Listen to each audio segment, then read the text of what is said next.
What's up everybody, my name's Big Cam and welcome back to another movie review. And today we are talking about 2026's The Drama starring Robert Pattinson and Zendaya. And this movie was interesting and they did a pretty damn good job of keeping the surprise, right? Through the press tour for this, I was watching all of the press tour because I thought the cast in this was funny together, and seeing Pattinson and Zendaya on this press tour and talking a little bit about Dune and the Odyssey and then also The Drama, and then Zendaya's also got Spider-Man coming out this year. So just both of them have been doing a ton of stuff recently and just working their little tail feathers off. She also has Euphoria coming out this year. So it's just been a busy year for the two of them.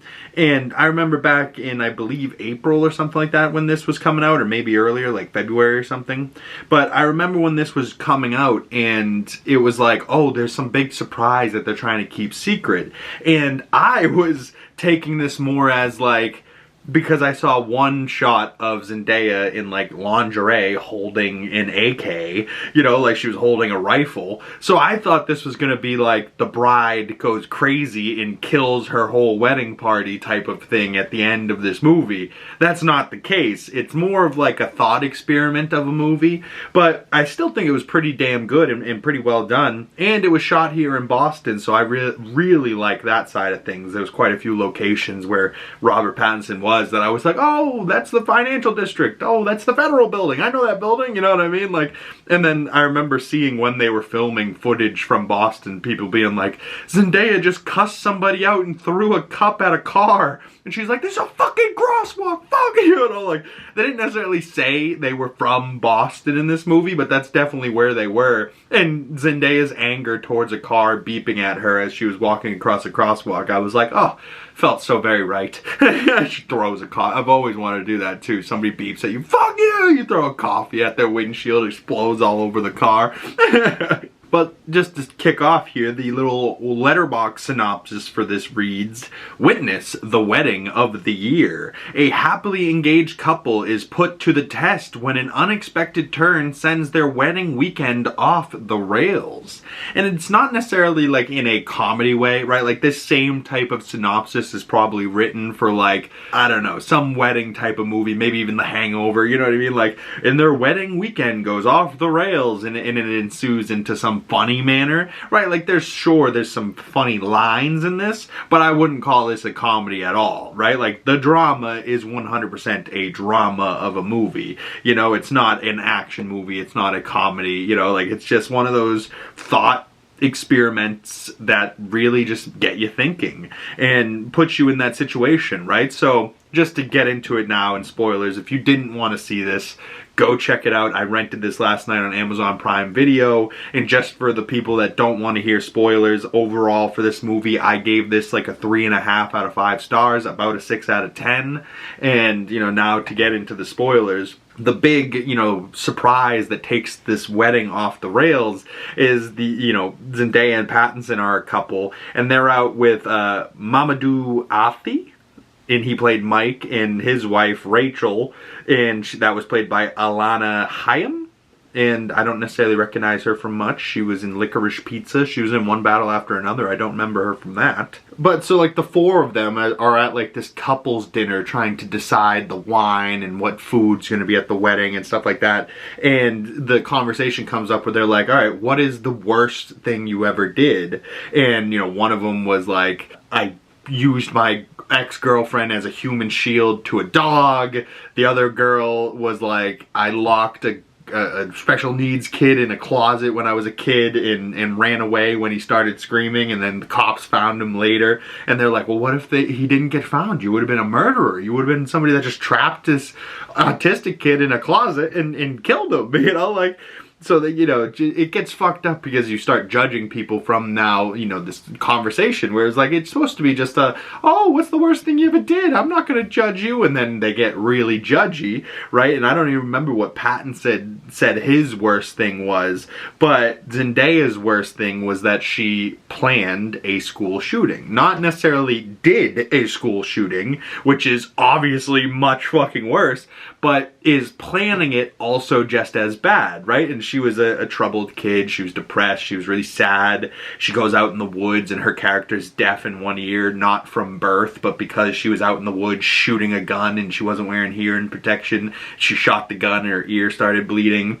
And then, you know, she's trying to take a webcam video being like, fuck all of you, I'm killing this stupid bitch first, fuck you, you know, like she's doing the school shooter video, and then the day comes to go do it and she just doesn't end up doing it for whatever reason. You know, maybe it's she misses the bus, maybe it's a car breakdown, maybe the gun jams and she's like, you know what not, but like then she's also at school and some other school shooting happened like days before she was going to do hers, and then everyone in school's talking and how fucked up do you have to be? That's so fucked up. Why would you even think like that? You know, and she's like, yeah, why would you? And she kind of like, you know, like because she's been having these thoughts. And, you know, the director and writer of this made an interesting point, like, I'm sure there's many people who have thought about doing it, even planned on doing it, but the fact that they didn't go through with it says a lot more about this person than the fact that they did, you know, and like, especially in the United States where like a school shooting happens every day,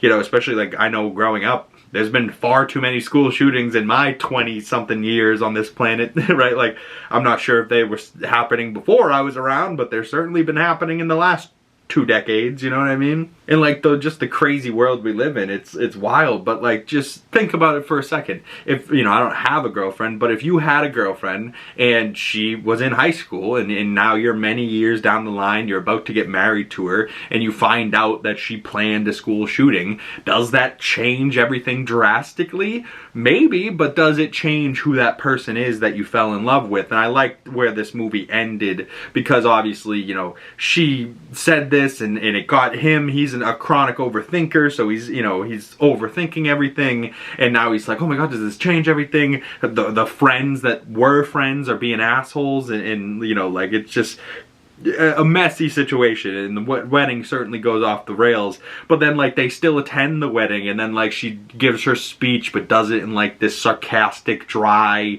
kind of bitchy way, and just staring her down like, yeah, you know, like, Charlie here's a real cheerleader, you know, and talking shit about Pattinson, and then like Pattinson tries to give his speech, it doesn't go over well because of this whole situation that's going on, and then like Pattinson the day before the wedding, he's like freaking out and he's asking his co-worker Haley Benton Gates, who played Misha. She was kind of sexy. I actually really liked her. As soon as I saw her, I was like, ooh, who is this broad? And it says she's in Marty Supreme. She was in Challengers. Hey, she was in Uncut Gems. I haven't necessarily seen her from a lot of stuff, but I 100% would like to see Haley Benton Gates in a lot more stuff, I'll tell you what. But so Pattinson and her character kind of like are kissing, and she was like, you know, I have a boyfriend. He's like, I'm about to get married, and then they kiss, and she was kind of fully on board. Like, you know, they kind of start getting passionate in the office, and like he rips her dress open. She like turns around, starts hiking up the skirt. She was ready to go,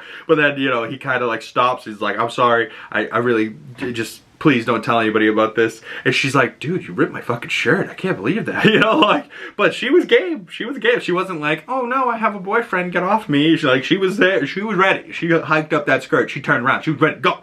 You know, I don't know what it says about me, but I really wanted Pattinson to her to fuck. I was like, why not? I was just, go for it. You're already there. You know, like, but no, it's like, and like, also, is that fully cheating, right? Obviously, if he did have sex with her, that's cheating, but is just the kiss cheating? I mean, she has a boyfriend, he's getting married, so that technically they both cheated, but is it cheating? Or is it just kind of one of those things like, we were having a conversation, I was emotional, he was crying, all of a sudden, bam, you're into some shit, you know, like, was it planned? No. Premeditated? No. But did it happen? Yes. So then that gets messy, and her boyfriend finds out, punches Pattinson, so he's got like a bloody nose, a black eye, and he goes back to the apartment trying to find Emma, friggin' Zendaya's character. She's not there, so he's like, oh, what was her plan after the wedding? She wanted to go get a burger at this little diner spot around the corner. So he goes there, she's not there, he orders, he sits down, and then she walks in and orders, sits down at the same table as him, and they're both kind of in tears crying because of how poorly their wedding went. But after everything, they both kind of are like, all right, you want to just start over? Like, I don't want to continue in these emotions and continue down this path of like breaking up, and I still really love you, and you know, if you're willing to look past this type of thing, let's start over. And she's like, my name's Ebba, and he's like, Charlie, and they start from the beginning on their wedding night, which I thought was fucking really nice. You know, like, they already signed the papers, they're already been together for a long time. Sure, you find out something fucked up about your partner, that doesn't necessarily mean you just go, oh, you're fucked up, bye, and then you just break up. Like, I feel like that happens a lot, even if it's something not as big as, oh, I planned a school shooting when I was a kid. You know, imagine it's something small, like, oh, I friggin' got in a fender bender the other day. It's like, oh, you're a bad driver? Sorry, break up. It's like, what? Like, no. Like, you know, sometimes problems happen, and you just gotta work through them, and, you know, regardless of how bad the problems are, even if your wedding day gets completely fucked up, do you just call it quits and get divorced on day one? Or do you figure it the fuck out and work together to find a solution to this problem type of stuff? You know, like, I don't know. I really did like this movie. I thought it was an interesting thought experiment. It's had me thinking about this all night and day and into the next day. And yeah, I think it's a solid movie. I don't think it's, you know, crazy. And honestly, I thought it could have been crazier, right? Like, if she really did, because they did show like one shot of, like, you know, people on the ground and blood everywhere and people running. So like, maybe there was an idea to, you know, have Zendaya going on a murder spree in this, but maybe it was just one of those things like, yeah, sure, it like passed through her brain as a thought, but she never acted on those thoughts, you know what I mean? So I don't know. It was an interesting way to put this movie. And I think the director, Christoph Borgli, did a pretty good job. He's now directed 17 films, wrote 17 films. He produced this, edited it. And Christopher is a Norwegian director and screenwriter based in the United States. And he's best known for Sick of Myself in 2022, Dream Scenario with Nicolas Cage in 2023, and now The Drama in 2026. You know, so he's done a few full-length movies now. It looks like most of his work were, you know, little short films, like little 10 to 15 minute type of short films that he himself was starring in. So that seems like most of his work. But hey, you know, he's now working with a Pattinson and a friggin' Zendaya on a movie like this. And he did Dream Scenario with Nicolas Cage, right? So he's got some pretty big name actors now under his belt, especially with Zendaya now in 2026. Like, you couldn't get really bigger for an actress. And, you know, Pattinson's pretty big too. We're talking Batman, we're talking, you know, he's done quite a few things. Edward from Twilight, you know, like, Robert Pattinson's been around and he's been acting, and he's one of those actors now that people really like, you know, and it's like, oh yeah, no, he's not just Edward from Twilight, he's not just Batman either. He's done all these other things, you know, Mickey 17 and, you know, these random movies that he is great, you know, and now Pattinson's done 55 movies himself. And it says Pattinson was in Marty Supreme? I don't remember that. Was he? It says Pattinson was the British Open semifinals commentator, and it was just his voice, and it's uncredited in Marty Supreme. But that's funny, I didn't realize that he was even remotely involved with Marty Supreme, but he's done other things like The Lighthouse, Tenet. Of course, he was in Harry Potter and the Goblet of Fire, the Cedric Diggory character. How could I forget about that? My boy! He killed my son! You know, like, oh, the Goblet of Fire, what a good movie. And it says Zendaya's now done 36 films, you know, Spider-Man, she's done No Way Home, Challengers, Dune Part 2, Drama, she's now gonna do Dune Part 3, she's gonna do The Odyssey, she's gonna do Spider-Man Brand New Day, you know, so she's on her 4th Spider-Man movie, 3rd Dune film, now Christopher Nolan under her book, she's starring in films like The Challengers and Dramas, you know, good for her, man, good for Zendaya, absolutely doing the damn thing, Pattinson doing the damn thing, Christoph Borgli, I'm sure, Borgli, oh, I'm so sorry if I butchered your name, Christopher, but he is a pretty good director. I liked the way that this was shot, and if he does more stuff in Boston, call your boy. You need a big fuck to stand in the background? I would more than gladly do that for you. But overall, 3.5 out of 5 stars for me, about a 7 out of 10. If I had to give it a true 10 score, it's probably like a 7.4 for me. It was good, but I was kind of hoping that there was going to be a little bit more action towards the end of this with Zendaya, but it was just more of a heady movie, but it was still well done. So go check this out yourself and comment below your thoughts if you have seen this, and if you haven't seen it, what are you doing? But go check it out either way. Come on back and comment below your thoughts on this film, or if you want to send them to my other social medias, links for those down in the description below. And if you've made it this far into the video, I highly appreciate you, and if you would like to support the channel further, the best way of doing that is dropping a like on this video, commenting down below, subscribing if you haven't already, and hit that bell so you don't miss future movie reviews and you get the notifications when those come out. Once again, my name is Big Cam. Thank you guys so much, and I'll see you gorgeous folks in the next video. Peace!